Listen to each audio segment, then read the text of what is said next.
জিনিসের মধ্যে জিনিসের যে মূল্য থাকে ওই জিনিসের সাথে কিছু বৈশিষ্ট্যের কারণে, কিছু সিফতের কারণে তার মূল্য। আম, যদিও আম ওজন হিসেবে কেনে, কিন্তু যে জিনিস চায় ক্রেতা ওটা ওজন নয়, তাই তার সিফত। ওজন খুব ভালো, ভারী ভারী আম, কিন্তু টক, তো সন্তুষ্ট হবে। আর ক্রেতা যদি বলে যে সন্তুষ্ট না হওয়ার কিছু আছে, দেখেন কত ভারী, তো সে করে আমার তো ভালো দোকান নয়, আমার তো স্বাদের দোকান। কিন্তু কেন কিন্তু ওজন হিসেবে, কেজি হিসেবে তো কিনছে, যদিও কেজি হিসেবে, কিন্তু আসলেও কেজি চায় যাচ্ছে। হীরা জহর যারা কিনে বেছে, যে হিরো কিনছে গ্রাম হিসেবে, গ্রাম তো পাথরের আছে, ওজন আছে, কিন্তু চায় তার জমি, আলোকদের আলোক ছটা, ওইটাই চায়। আমলের মধ্যেও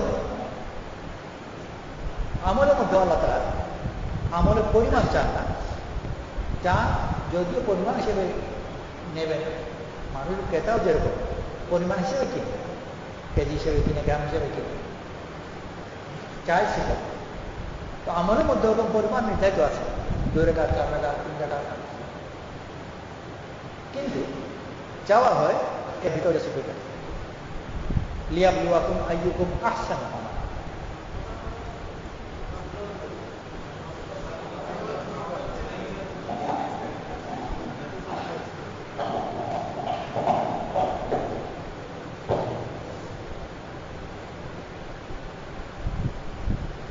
আমলের মধ্যে এখন যাচ্ছে নাকি উপরে,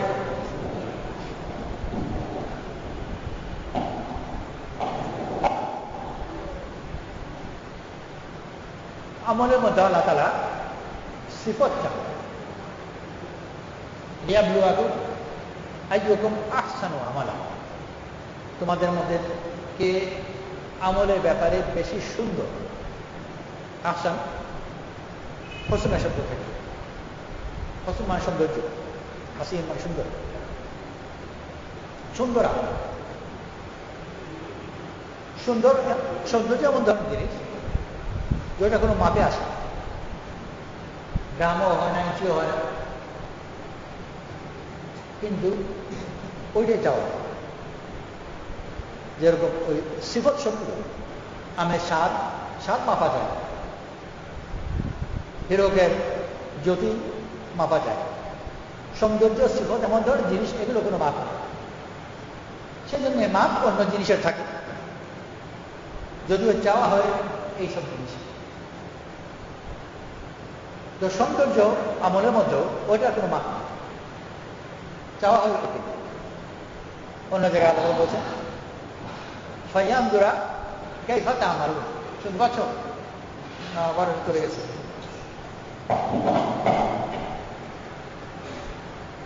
আল্লাহ দেখতে চান যে কেমন করে করো, কি করো, কত করো, ওটা মাপা, কেমন করে ওটাকে মাপা। কিন্তু বড় সত্য, ভালো মন্দ উভয় ব্যাপারে মানুষের মধ্যে, পরিবার, আত্মীয় অনাত্মীয়তাদের মধ্যে সম্পর্কের উন্নতি অবনতি ওই কেমনের উপর বড় বেশি নির্ভর করে।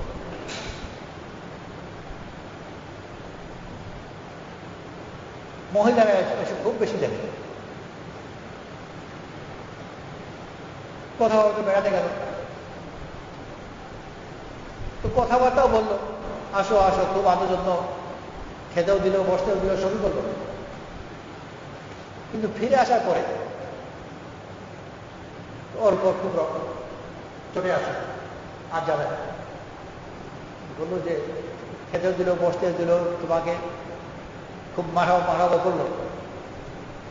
উত্তর বলছে কেমন যাবে, অত বেশি মারাবা না করতো কোনো অসুবিধা ছিল না। অনেক জায়গায় আছে বসতে বললো না, খেতেও দিল না, কিন্তু খুব খুশি, কারণ তার ভালোবাসা এত নিশ্চিত যে ওইটার জন্য কিছু বলার দরকার নেই।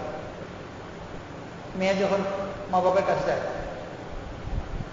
তো তাকে মাথাপাও বলে না, বসতেও বলে না,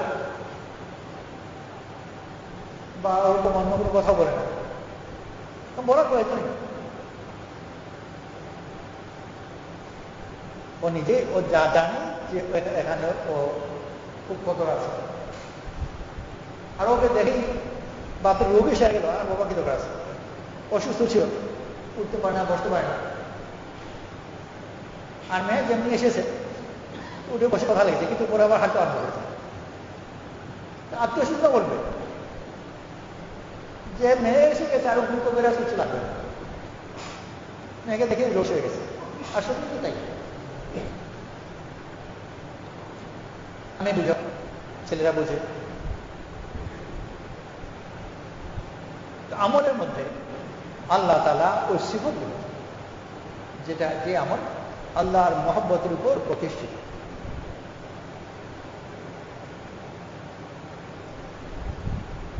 রাসূল সাল্লাল্লাহু আলাইহি ওয়াসাল্লাম আমাদের দিন শিখিয়েছে ওইভাবে সিফতওয়ালা আমল করতে। হযরত ইমাম হাসান রাদিয়াল্লাহু আনহু এই কথা খুব বেশি বলতেন,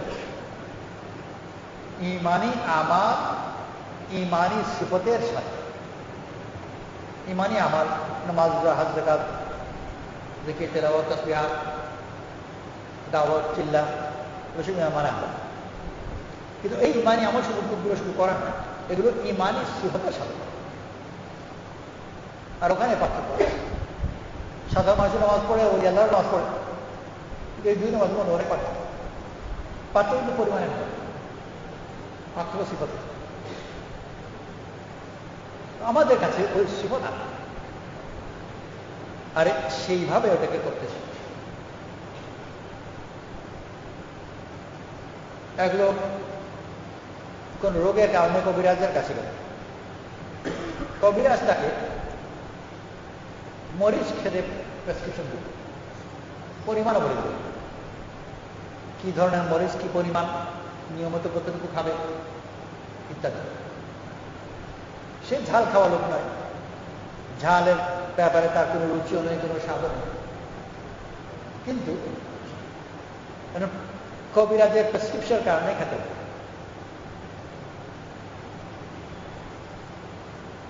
ও খায়, তো প্রত্যেকদিন সকালে মরিচের দিয়ে অল্প একটু পানি দিয়ে শরবত করে,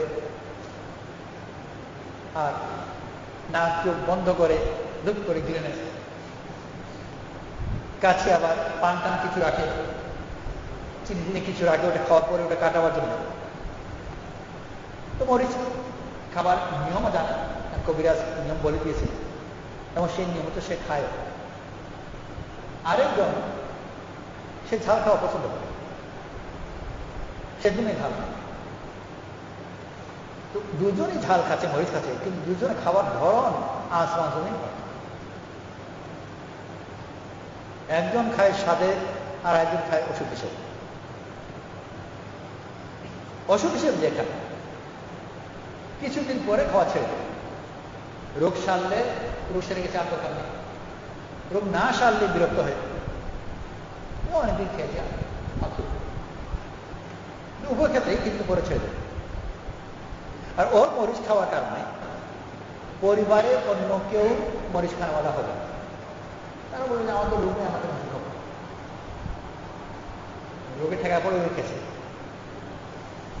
আত্মীয় স্বজন বন্ধু বান্ধব ওর কাছ থেকে মরিচ ছড়াবে না, নিজেও ছেড়ে যে ওষুধ হিসেবে খায়। আর যে মরিচ হিসেবে তার খাদ্যের একটা স্বাদের জন্য যে খায়, ওর মনে কিছু 50 পরিমাণ মরিচ খাওয়া হবে। আর ওর সাথে ওটা বসে যারা করে কিছুদিন পরে তারা মরিচ খাওয়া হবে। এই মরিচ খাওয়া যে ওষুধ হিসেবে খায়, খুব নির্ধারিত ডোজ, মাপ ইত্যাদি আছে। আর যে তার খাদ্যের মধ্যে মরিচ খায়, তাকে যদি ওষুধ যাবে আপনি রোজ কি পরিমাণ মরিচ খান, ও বলতেই পারবে। কখন খান তাও বলতে পারবে, কিভাবে খান তাও বলতে পারবে। সবজির মধ্যে মেশানো মিশে আছে, মজা লাগে। আমরা যে আমল করি, আমাদের আমল অনেকটা, সম্পূর্ণ নয়, অনেকটা ওই ওষুধের। প্রত্যেকদিন সকালবেলা 100 বার ইস্তেগফার করি। রাসূল সাল্লাল্লাহু আলাইহি ওয়াসাল্লাম 100 বার ইস্তেগফার করতেন, হাদিসে আছে। কিন্তু রাসূল সাল্লাল্লাহু আলাইহি ওয়াসাল্লাম 100 বার ইস্তেগফার করতেন, এটা কিন্তু পাওয়া যায় না।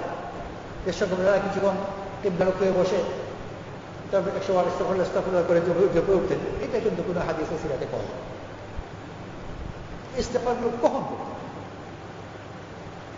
চলতে বসতে, উঠতে চলতে ফিরতে, নামাজে, জিকিরের মধ্যে তেলাওয়াতে না করতেন, সব কিছুর মধ্যে মিশা হয়েছে। ওই পেয়ালা নিয়ে চোখ বন্ধ করে গিলে ফেলা হতো। আমরা যে ইস্তেগফার করি ওটা কবিরা জন্য ইস্তেগফার করি। এখন ইস্তেগফার করতে হবে তো কোনো রকম করে বসে ঘড়ি ধরে আর 100 বার করে উঠে তারপরে ইস্তেগফার সে হাফ ছেড়ে বাঁচলাম, আলহামদুলিল্লাহ ইস্তেগফার করা হয়েছে। তো এই ওষুধ খাওয়া দেখে, ওষুধের মতো মরিচ খাওয়া দেখে দেখুন অন্য কারো আগ্রহ হবে না যে আমি ওরকম মরিচ খাই। তো এই ইস্তেগফার করা দেখেও অন্য কারো আগ্রহ হবে না যে আমি ইস্তেগফার করি, আর নিজের মধ্যে কোনো শান্তি আছে। আর রাসূল সাল্লাল্লাহু আলাইহি ওয়াসাল্লাম জামানায়, সাহাবাদের জামানায় এই ধরনের কোন ডোজ নির্ধারিত আমল ছিল না। ফিকহ যেটা মধ্যে সে আমলের সময় সব ঠিক করা হয়েছে, এগুলোর প্রায় 200 বছর পরে ফোকাহারা করেছে। এখন দেখা যাচ্ছে ডোজ ছাড়া কোনো ভাবে হচ্ছেই না। তো সেই জন্যে নির্ধারিত মাপ, সমতম ইত্যাদি করে দিতে পারে। সাহাবাদের সময় পর্যন্ত বা তাবেঈদের সময় পর্যন্ত ওই ফিকহ জিনিসই ছিল, ঠিক তার সমান্তরাল কোথাও নেই। সুস্বাস্থ্য ছিল কিন্তু ডাক্তারই ছিল, কবিরাজি ছিল। তো ডাক্তার নেই, কবিরাজ নেই, সুস্বাস্থ্য করে আছে। স্বাভাবিক সুন্দর পরিণত জীবন হওয়ার কারণে অসুখ টসুখ যা কিছু এর মধ্যে ঢুকে আছে।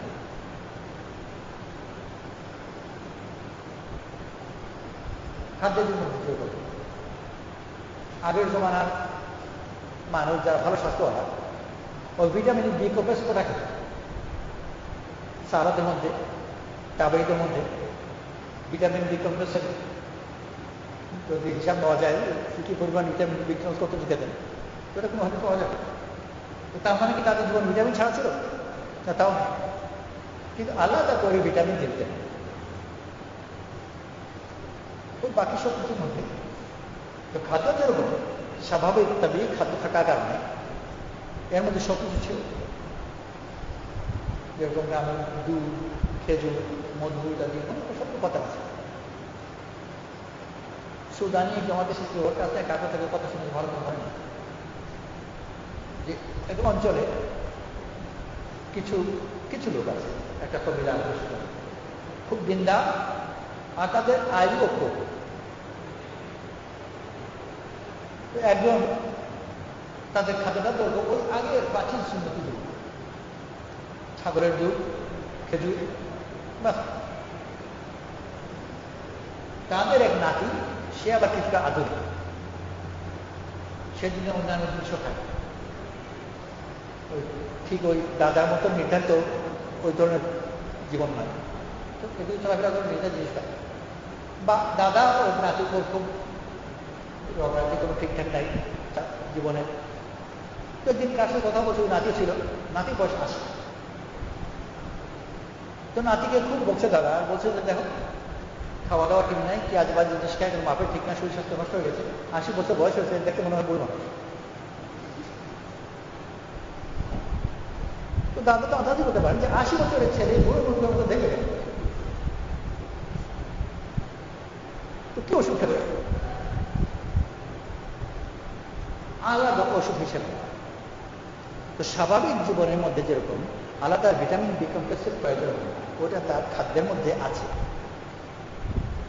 ওরকম সাহাবাদের আমলের মধ্যে ওরকম আলাদা মাপে ও বিভিন্ন জব তসবিহাত ইত্যাদি ছিল,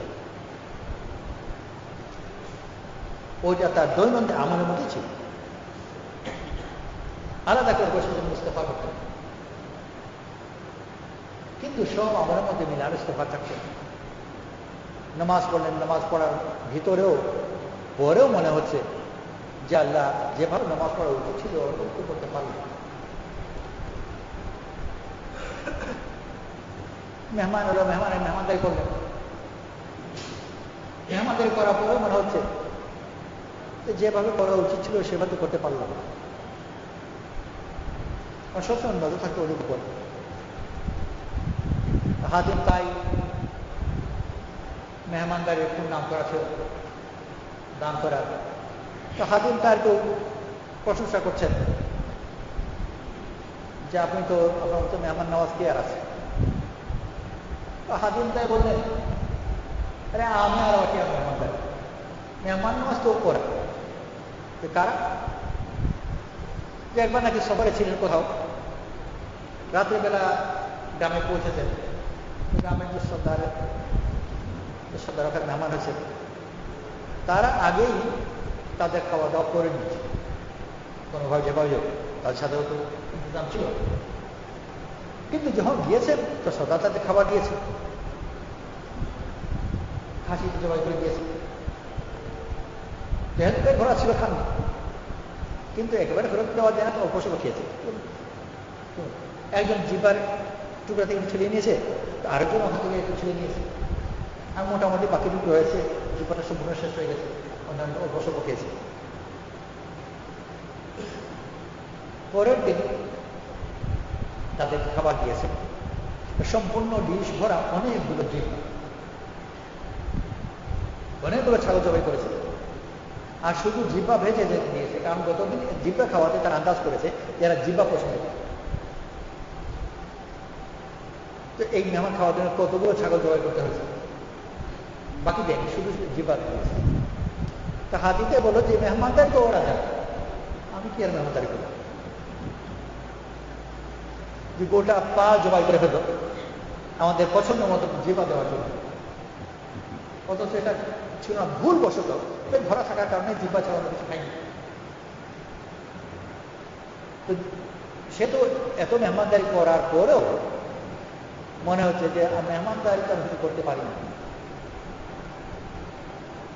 রাসূল সাল্লাল্লাহু আলাইহি ওয়াসাল্লাম নামাজের পরে ইস্তেগফার করতেন, আল্লাহর হক যেভাবে আদায় করা সেইভাবে তো কিছুই হলো না। ইস্তেগফার ওইভাবে আমলের মধ্যেই মিশানো থাকে, ইবাদতের ভিতরে ইস্তেগফার, ওই অনুভূতি যে আমলটা যেভাবে করা উচিত করতে পারছি না, এটি আসলে ইস্তেগফার। ওই ইস্তেগফার দেওয়া আমল থাকে, সে আমলের মধ্যে আলাদা স্বাদই থাকে, ওটার মকবুলিয়ত অর্পণ হবে। কিন্তু ওই আমল থেকে আলাদা করে এক জায়গায় ইস্তেগফার করলাম,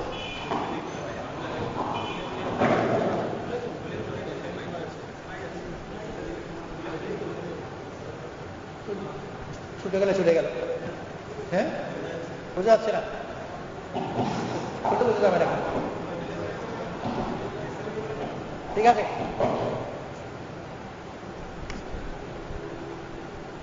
কাবাবের মধ্যে দেওয়া ঝাল, গোশতের মধ্যে দেওয়া ঝাল ইত্যাদি, ওই ঝাল দেওয়ার কারণে কাবাবের যে স্বাদ হয়েছে আলাদা করে ফেললাম।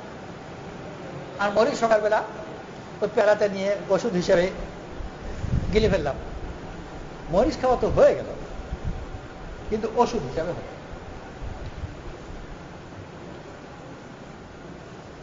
না হওয়া সেটাও ভালো, যে খাদ্যের মধ্যে ভিটামিন নাই আর ভিটামিন খায়ও না, ও তো বিচারা রোগে আক্রান্ত হয়ে যায়। উত্তম তো ছিল খাদ্যের মধ্যেই থাকতো, ওইটা যদি না থাকে কমপক্ষে গুল্লি হিসেবে বড়ি হিসেবে খাক, তাতেও ঠেকার কাজ হয়ে যায়। কিন্তু ওই সিফতের সাথে হলো, আর এই যে বললাম যে প্রধান অসুবিধাগুলো হবে কি, যে এর প্রতি তার নিজের কোনো আগ্রহ থাকবে না,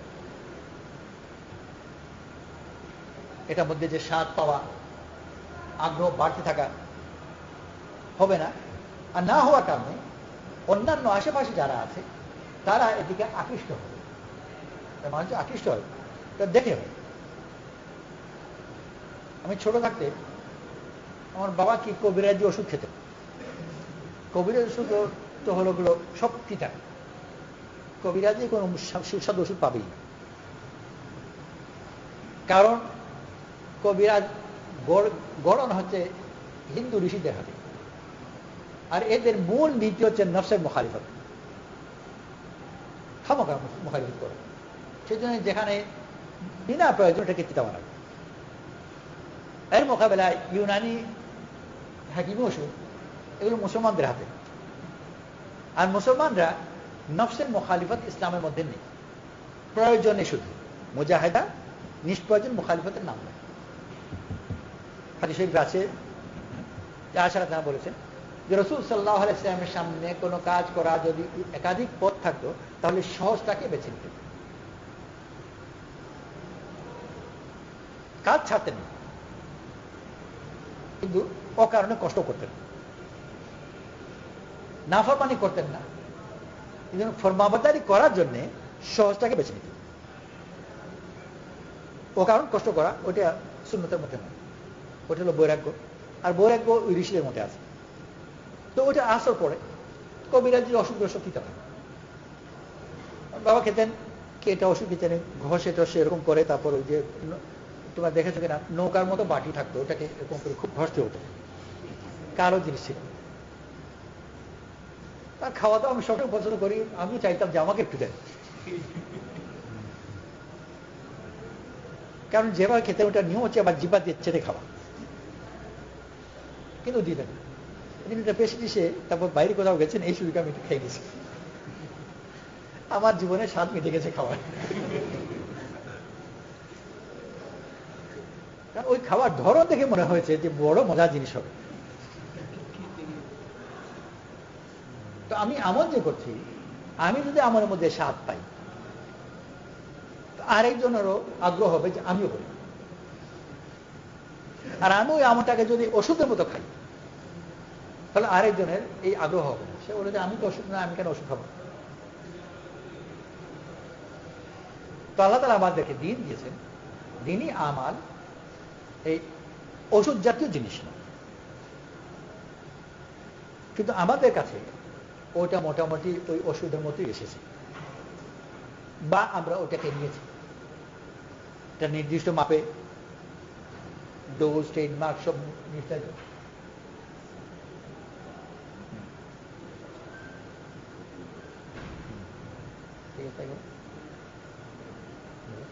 আচ্ছা ভাই, এই জুয়া হল থেকে শুরু করে ওই পাশে যে হলগুলো আছে, হবিবুর রহমান পর্যন্ত, হবিবুর রহমান, জিয়ুর রহমান হল, মাদারবাগ সালসরাদি হল, জুয়া হল, এই 5টা হলে যেসব ছাত্ররা তার হলে প্রভাবশালীদেরকে টাকা দিচ্ছে খাওয়ার জন্য, তো ওই সাথীরা, হলের জিম্মাদার সাথীরা বারান্দার উত্তর পাশে টিকিট নিয়ে বসে আছে।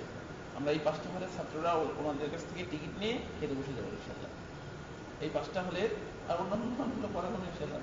প্রথম আগে এই 5টা ভাই উঠে যাই। হ্যাঁ, এই 5টা হল, সরাবদি হল, জুয়া হল, মাদার বক্স হল, ওখানে টিকিট নিয়ে ওরা বসে আছে, টিকিট নিয়ে তারপরে বসে যাবো ভাই। আর বাকিরা একটু মেহরবানি করে আসেন সামনের দিকে।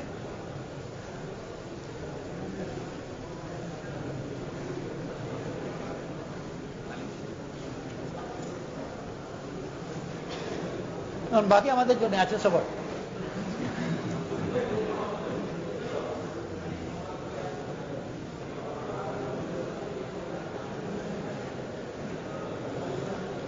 সবার শব্দ সম্ভবত পিতা থেকে,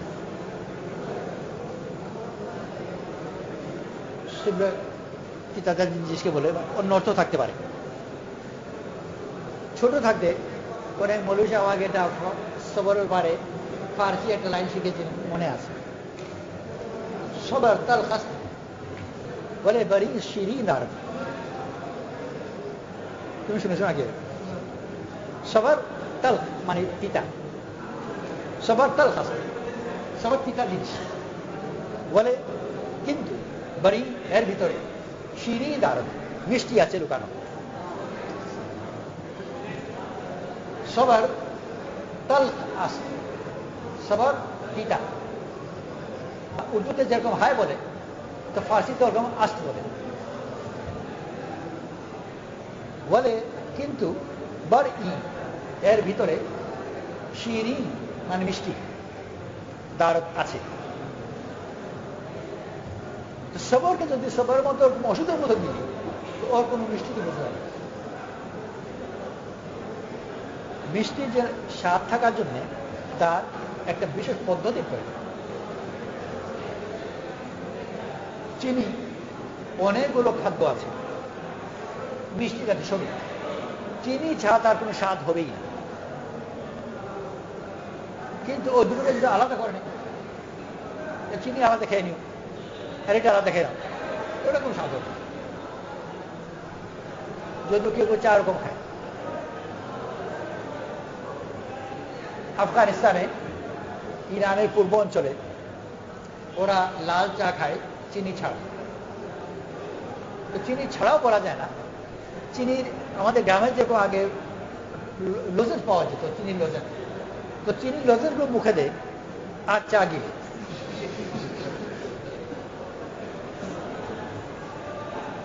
দুটো আলাদা থাকে।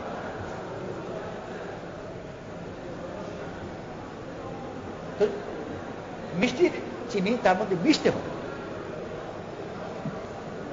ওরকম মেহমানকে খেতে দিল গোস্ট রোস্ট, আর চিনি আলাদা বাটিতে, লবণ আলাদা বাটিতে দিল। প্রথমে সবাইকে কিছু অল্প অল্প করে 1 চামচ 1 চামচ লবণ দিল, যে এই লবণগুলো খেয়ে নিল।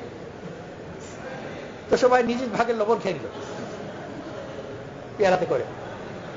আর তারপর বাকি খাবার দেওয়া হলো, ওগুলো কোনো লবণ নাই, লবণ আগেই খেয়ে নিয়েছে।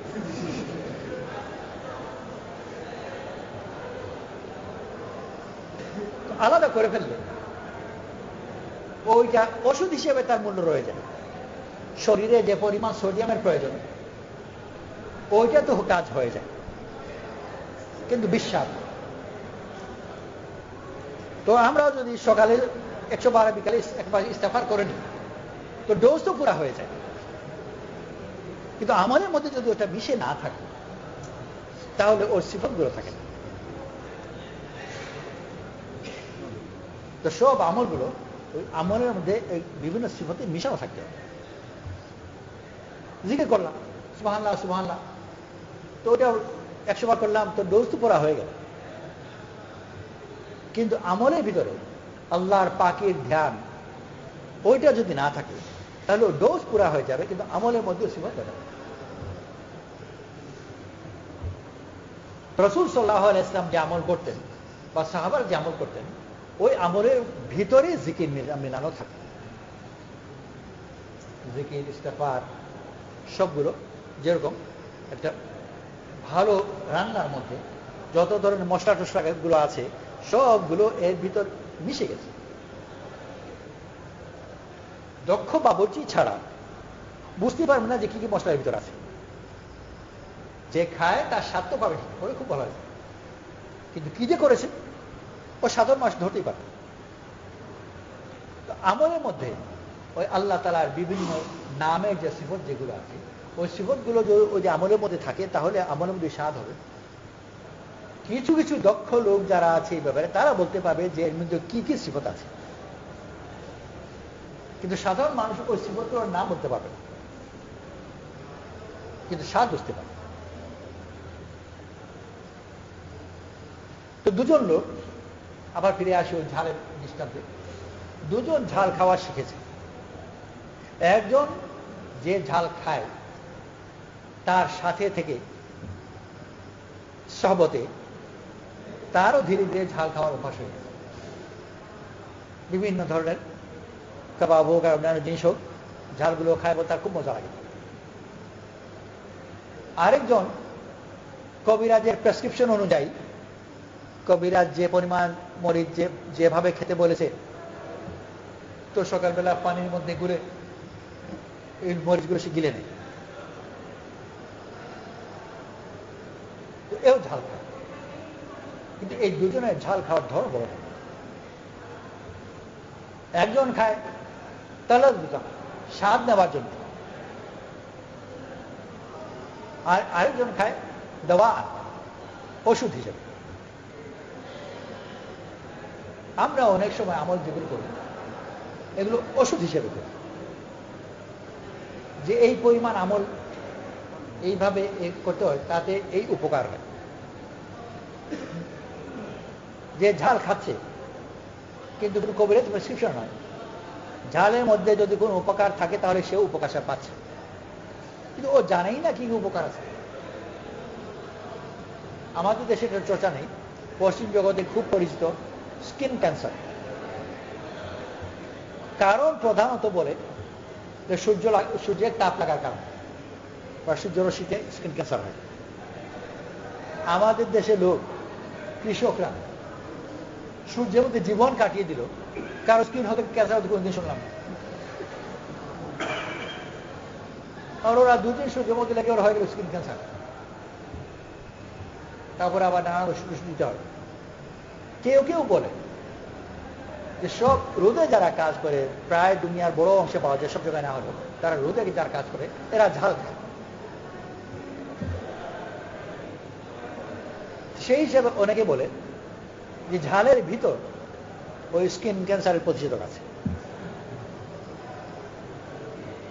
সেই জন্যে ওদের ঝাল আলাদা বিমা করে খেয়েছে।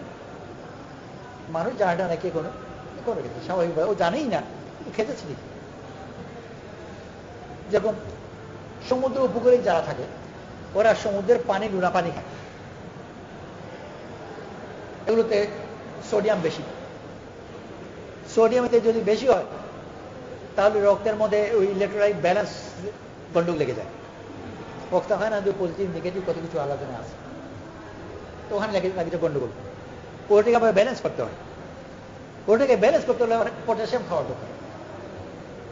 সমুদ্র উপকূলেও বিচারা জানে না সোডিয়াম কোথায়, পটাশিয়াম কোথায়। আল্লাহ তাআলা ডাবের মধ্যে রেখেছেন পটাশিয়াম করে, তো সেজন্য যেখানে এখানে সমুদ্র উপকূল আছে ওখানে ওখানে ডাব আছে। আর মানুষের অভ্যাসের মধ্যে আছে ডাব খায়, ব্যালেন্স হয়ে যায়। তো আল্লাহ তাআলা এগুলো করে দিয়েছে, ও জানেই না। যখন ওখানে ওই স্বাভাবিক নিয়মের উপর যখন সে চলে না, তখন আল্লাহ তাআলা হিসেবে তাকে ডোজ খেতে হয়। সাহাবারা ওই দিনই জীবন তাদের স্বাভাবিক আমলের মধ্যে ছিল, ওই আমলের মধ্যে সব জিকিরগুলো ঢুকানো ছিল। যেরকম ওই স্বাভাবিক জীবনের মধ্যে তার যা যা প্রয়োজন ওগুলো ঢুকানো হয়েছে। আরেক যা করে মেয়েরা যখন গর্ভবতী হয় তো শরীরে নানা ধরনের প্রয়োজন থাকে, নতুন নতুন প্রয়োজন যেগুলো আগে ছিল না, এটা বাচ্চা থাকার কারণে। আর সেই প্রয়োজন অনুযায়ী তাকে এটা ওটা দিতে হয়। ওই নানান ধরনের হাজার ধরনের ক্যালসিয়াম ওষুধ কে দেবে, জানে না, দিতেও পারবে না। আল্লাহ তাআলা বিকল্প চিন্তা করে, এক হলো যে আশেপাশে আত্মীয় প্রতিবেশী এদের দিলের মধ্যে ঢালেন, কারো দিলের মধ্যে ওয়াহি আসে যে তুমি কচুর শাক খাওয়া, তো খামোখাই সে সারা জীবন কিছুদিন কোনোদিন আনে না। আর ওই গর্ভবতী যখন হয় তখন প্রতিবেশীরাও আত্মীয় স্বজনরাও এই ওই শাকটা ওগুলো কখনো কখনো নিয়ে আসে খাবার। তার নিজের আবার কখনো শখ চেপে বসে যে কোন মিলে শাক খাবো, তো বলেও জোগাড় হয়ে যায়। আর এইভাবে যখন যে জিনিসের ভিতরে প্রয়োজন এটা দিয়ে দেয়। কচু খেলো, কচুর মধ্যে খুব আয়রন আছে, ওকে যদি বলতো যে তোমার আয়রনের খাওয়ার দরকার, তো জিজ্ঞেস করতো আয়রন কি জিনিস, বলে লোহা। ও ভাবে বলছে আমার শরীরে আমার পেরেক কোথায়।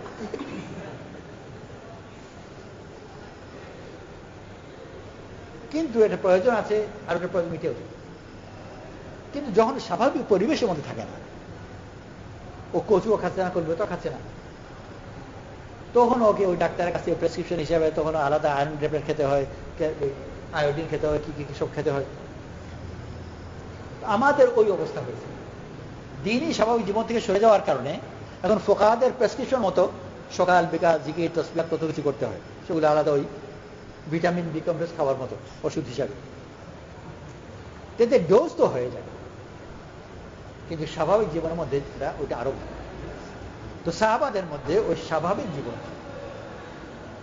সেজন্য আলাদা করে তসবিহাত ইত্যাদি করতেন, প্রয়োজন ছিল। 3 দিনে ছিল না, ছিল ওটা জীবনের মধ্যেই ছিল, আলাদা প্রেসক্রিপশন ছিল না। কিন্তু জীবন থেকে যখন বিচ্ছিন্ন হয়ে গেছে তখন প্রেসক্রিপশন হিসেবে নিতে হয়, নইলে ওর ডেফিসিয়েন্সি রয়েই যাবে। তখন দেখা যায় স্কিন ক্যান্সার হয়েছে না, তালু ঘা হয়েছে না, কি জানে কি হয়েছে। তো আল্লাহ তাআলা বড় মেহেরবানি করে আমাদেরকে দিন দিয়েছেন। উত্তম তো হলো ওই স্বাভাবিক জীবনে ফিরে যাওয়া, আর ওইটার জন্য সুন্নতি জীবন। সাহাবারা যে সুন্নতি জীবনের উপর থাকতেন, আমরাও যদি সেই সুন্নতি জীবনের মধ্যে চলে আসি, আল্লাহ তাআলা ওই সুন্নতের ভিতর আমাদের সব প্রয়োজন মিটিয়ে দেবে। ও জানবে না যে কি প্রয়োজন আছে, কিন্তু প্রয়োজনগুলো মিটে যাবে। সেই জন্য সবাই নিয়ত করি যে আল্লাহর পথে বেরোয় নিজের জীবনের মধ্যে এবং পরিবারের মধ্যে সব জায়গার মধ্যে পুরা সুন্দর জীবনকে আনে। আর আল্লাহর পথে যখন বেরোবো তখন এগুলো সব হয়ে যায়। এমনকি খাওয়া দাওয়া ইত্যাদির ব্যাপারেও বা জীবন তার আমলের ব্যাপারেও আমাদের অনেকগুলো করার প্রয়োজন আছে, অনেক খাবার প্রয়োজন আছে, অনেক বিশ্রাম প্রয়োজন আছে, যেগুলো আমি জানি না করিও। আর দুনিয়া মাছ বড় বোকা, ও বুদ্ধিতে কি যে করে ওটা কোনো হিসাব নেই। যেখানে বসে আছে তার থেকে মাত্র 2 গজ দূরে টেলিভিশন, ওখান থেকে উঠে গিয়ে টেলিভিশনকে কন্ট্রোল করবে, ওটা রাজি না। ও রিমোট কন্ট্রোলের দোকান, যাতে এখানে বসে বসেই চ্যানেল বদলাতে পারে, অফার সব কিছু করতে পারে। ঠিক আছে, ভালো কথা, তুমি বিশ্রাম করো। সকালে উঠে আবার জিহ্বা বের করে 1.5 মাইল দৌড়াচ্ছে,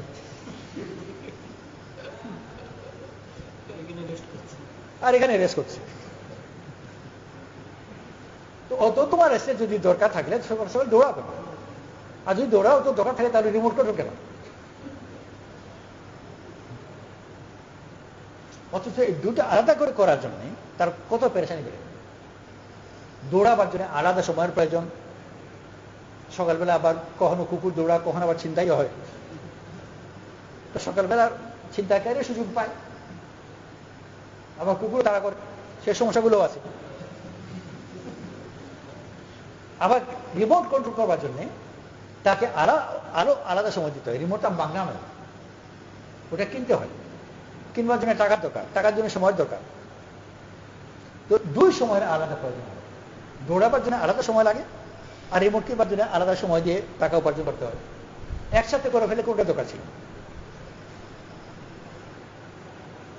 আগের জমানা সাহাবাদের জমানায় তারা মর্নিং ওয়াক করতেন নাকি? না মর্নিং দৌড়? কেউ সাহাবাদের জীবনে কোনো মর্নিং দৌড়ে পাবে না। তা আমাকে কেউ ব্যাপার জিজ্ঞেস করছিল যে মর্নিং ওয়াক করো না। আমার সারাদিনের ওয়াক মর্নিং ওয়াক হচ্ছে।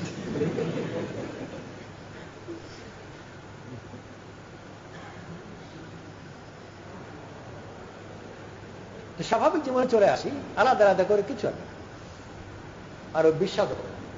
ওষুধ হিসেবে ঝাল খায়, ঝাল খাওয়ার যন্ত্রণা, আর বিস্বাদ খাদ্য খাওয়ার যন্ত্রণা। নুন নাই, মরিচ নাই, কোনো টেস্ট নেই। একসাথে করে দিলে ওইটা টেস্ট হয়ে যেত, স্বাদও হয়ে যায়, আর আলাদা ওষুধও খেতে হয় না। এসব কিছু প্রেসক্রিপশন একটাই, আল্লাহর পথে বেরোই মেহনত করে কিনা ইনশাআল্লাহ। আল্লাহ আমাদের সবাইকে তৌফিক নসিব করুন। সুবহানাল্লাহি ওয়া বিহামদিহি, সুবহানাকাল্লাহুম্মা ওয়া বিহামদিকা, নাশহাদু আল্লা ইলাহা ইল্লা আনতা, নাস্তাগফিরুকা ওয়া নাতুবু ইলাইক। সুবহানা রাব্বিকা রাব্বিল ইজ্জাতি আম্মা ইয়াসিফুন ওয়া সালামুন আলাল মুরসালিন ওয়ালহামদুলিল্লাহি রাব্বিল আলামিন।